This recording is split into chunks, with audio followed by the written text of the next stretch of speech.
सलमान खानच्या घरावरती गोळीबार करणाऱ्यांचे फोटो आता समोर आलेले आहेत। आताची महत्त्वाची बातमी आपण बघतोय। हे गोळीबार करणारे जे लोक होते ते सीसीटीव्ही कॅमेऱ्यामध्ये कैद झालेले होते आणि त्याकरवी सध्या पोलिसांनी तपास सुरू केलेला आहे। सलमान खान याच्या वांद्र्यामधल्या घरावरती गोळीबार झालेला होता आज सकाळी, म्हणजे अगदी पहाटेच्या सुमारास हा गोळीबार झाला आणि गोळीबार करणारे जे लोक होते ते सीसीटीव्ही मध्ये कैद झालेत।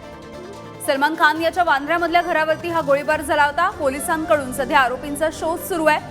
अनमोल बिश्रोई या फेसबुक अकाउंटवरती जबाबदारी या हल्ल्याची स्वीकारण्यात आली आहे आणि ही ब्रेकिंग बातमी आपण बघतो। हे फोटो सुद्धा आता समोर आलेले आहेत। धनंजय दळवी आमचे प्रतिनिधी आपल्या सोबत जोडले गेले आहेत। धनंजय, आता हे फोटो समोर आलेले आहेत, त्यामुळे एक महत्त्वाचा धागादोरा पोलिसांना मिळालाय। यामिनी, आपण जर पाहिलं तर सकाळी सलमान खान यांच्या राहत्या वांद्र्याच्या घरी हा गोळीबार करण्यात आला होता आणि यामध्ये आपण जर पाहिलं त्याची जबाबदारी ही अनमोल बिश्रोई यांनी स्वीकारलेली पाहायला मिळाली। अशातच जर आपण पाहिलं तर आता सीसीटीव्ही देखील समोर आले होते, मात्र सीसीटीव्ही जे आहेत ते अस्पष्ट दिसत होते।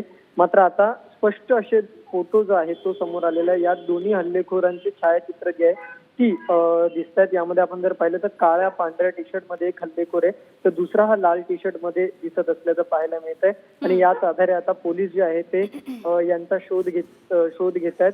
दोन्ही जे शूटर्स आहेत या सगळ्या संदर्भात केंद्रीय यंत्रणांना हा महत्वाचा सुगावा मिळालाय असल्याची सूत्रांनी माहिती दिली। त्यामुळे हे धागेदोरे जे आहेत जसे जसे पोलिसांना मिळतात तसतसं यंत्रणा ज्या आहेत त्या या दोघांचा शोध घ्यायला सुरुवात झालेली। लवकरच यांना जे आहे ते ताब्यात देखील घेतलं जाऊ शकतं। त्यामुळे आता पोलीस यंत्रणा जी आहे ती जलद गतीने काम करते या सगळ्या प्रकरणात। आपण जर पाहिलं तर अगदी धनंजय, महत्त्वाचा पुरावा आता पोलिसांना सापडलाय। या फोटोंमुळे आता यांचा पाठलाग करणं, त्यांना अटक करणं सुद्धा लवकरच शक्य होईल। धन्यवाद या सगळ्या माहितीसाठी।